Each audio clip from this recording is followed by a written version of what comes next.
ಲ್ಲ ಇದು ಗುರುವನುಗ್ರಹ ಬಲ, ದೇವತಾನುಗ್ರಹ ಬಲ ಎಂಬುದಾಗಿ ವಿಜಯೇಂದ್ರ ಸ್ವಾಮಿಗಳವರು ತಮ್ಮ ಆ ವಿಧವಾಗಿರತಕ್ಕಂತಹ ವಿಶಿಷ್ಟವಾದ ಮಹಿಮೆಯನ್ನು ತೋರಿಸ್ತಾರೆ. ಇನ್ನೊಬ್ಬ ಶಿಲ್ಪಕಲಾ ಪ್ರವೀಣ ಭಾರಿ ಭಾರಿ ಮೂರ್ತಿಗಳನ್ನು ಮಾಡಿಕೊಂಡು ಬರ್ತಾನೆ. ಅದಕ್ಕೆ ಪ್ರತಿಯಾಗಿ ವಿಜಯೇಂದ್ರ ಸ್ವಾಮಿಗಳು ಅತ್ಯದ್ಭುತ ಮೂರ್ತಿಗಳನ್ನು ಮಾಡಿ ಬರ್ತಾರೆ. ಇದು ಬರೀ ದಂತಕಥೆಯಲ್ಲ. ಇವತ್ತಿಗೂ ಕುಂಭಕೋಣದ ಮಠದಲ್ಲಿ ಮಹಾದ್ವಾರದಲ್ಲಿ ಪ್ರವೇಶ ಮಾಡಿದ ತಕ್ಷಣ ಪಕ್ಕದಲ್ಲಿ ನೂರಾರು ಪ್ರತಿಮೆಗಳನ್ನು ಇವತ್ತಿಗೂ ಇಟ್ಟಿದ್ದಾರೆ. ನಾವು ಅದನ್ನು ನೋಡಿದ್ದೇವೆ. ಅತೀ ಸುಂದರವಾದ ಪ್ರತಿಮೆಗಳು. ಸ್ವತಃ ವಿಜಯೇಂದ್ರ ಸ್ವಾಮಿಗಳು ತಮ್ಮ ಕೈಯಿಂದ ರಚನೆ ಮಾಡಿದ್ದು.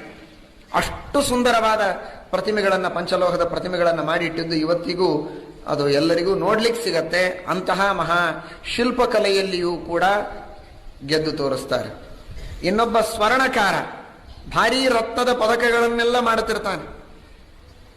ವಿಜಯೇಂದ್ರ ಸ್ವಾಮಿಗಳನ್ನ ಆ ವಿದ್ಯೆಯಲ್ಲಿ ಸೋಲಿಸಬೇಕು ಅಂತ ಬಂದ್ರೆ